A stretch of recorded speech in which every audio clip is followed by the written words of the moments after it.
Les deepfakes. On entend ce mot un peu partout, n'est-ce pas? Souvent, on pense tout de suite aux canulars, aux arnaques qui deviennent virales sur les réseaux. Mais la réalité de cette technologie, eh bien, elle est beaucoup plus complexe que ça, et son impact bien plus profond. Allez, on va essayer de démêler le vrai du faux. Il y a cette rumeur qui a circulé à une vitesse folle.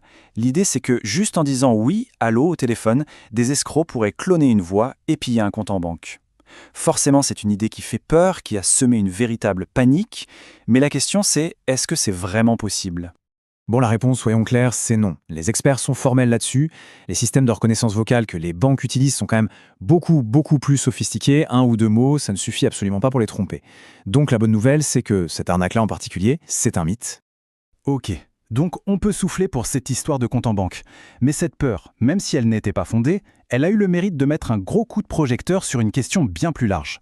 Parce que si le clonage de voix pour vider un compte, c'est du fantasme, les vrais dangers de la technologie deepfake, eux, sont tout sauf un fantasme. Alors, justement, pour qu'on soit bien d'accord sur ce dont on parle, revenons à la base. Un deepfake, c'est quoi exactement ? En fait, le nom lui-même donne la clé. C'est la contraction de Deep Learning, l'apprentissage profond, une branche très avancée de l'intelligence artificielle, et de fake, qui veut dire faux. Pour faire simple, on prend une IA surpuissante et on lui fait créer des faux qui ont l'air plus vrais que nature. Et ce qui est vraiment dingue, c'est la vitesse à laquelle tout ça s'est développé. C'est vertigineux. En 2016, c'était encore un sujet de recherche. 2017, le phénomène explose sur Reddit. Un an plus tard à peine, une application simple d'utilisation le met à la portée de n'importe qui. Et aujourd'hui, l'IA générative peut créer des scènes entières, quasi indétectables. En moins d'une décennie, c'est passé du laboratoire à nos écrans.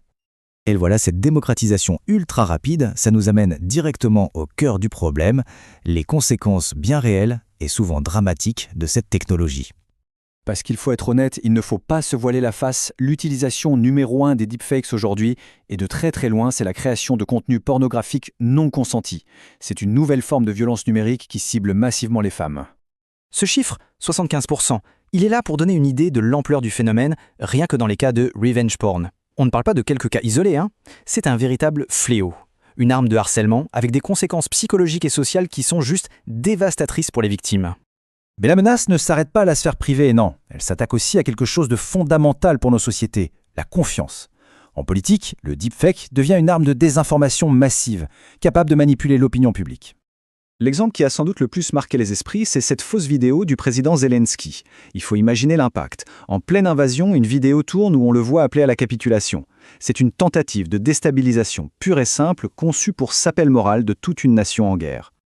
Mais attention, comme toute technologie puissante, ce n'est pas tout noir ou tout blanc.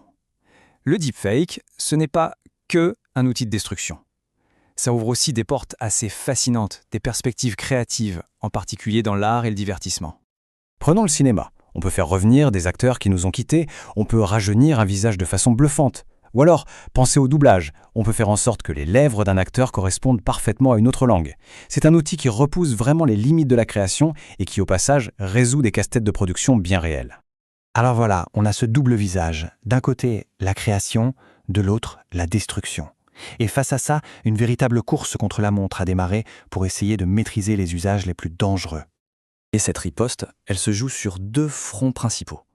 D'un côté, le front technologique. Comment développer des outils pour repérer les faux. Et de l'autre, le front juridique. Comment mettre en place des lois pour punir ceux qui les créent à des fins malveillantes. Côté technique, c'est assez fascinant, c'est une sorte de jeu du chat et de la souris, mais entre intelligence artificielle. En gros, on entraîne des IA à devenir des super détectives, capables de repérer les traces laissées par les IA qui créent les fakes. Elles cherchent les petites incohérences dans la lumière, un reflet bizarre dans un œil. C'est un peu comme si l'IA devenait son propre remède.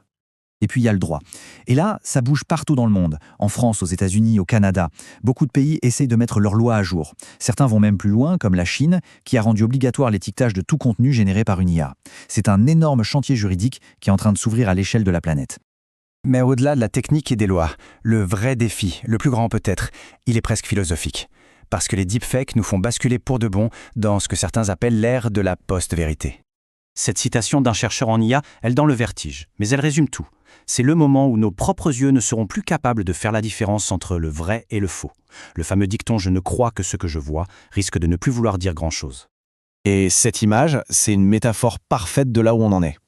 D'un côté, une technologie qui sprint, qui avance à une vitesse folle, et de l'autre, la société et la loi qui courent derrière, qui essaient de rattraper leur retard, mais qui sont toujours un peu à la traîne. Tout ça nous laisse avec une question vraiment fondamentale pour l'avenir. Si demain, absolument tout ce qu'on voit, tout ce qu'on entend, peut être un faux parfait, indiscernable, alors à quoi ou à qui pourra-t-on encore faire confiance ?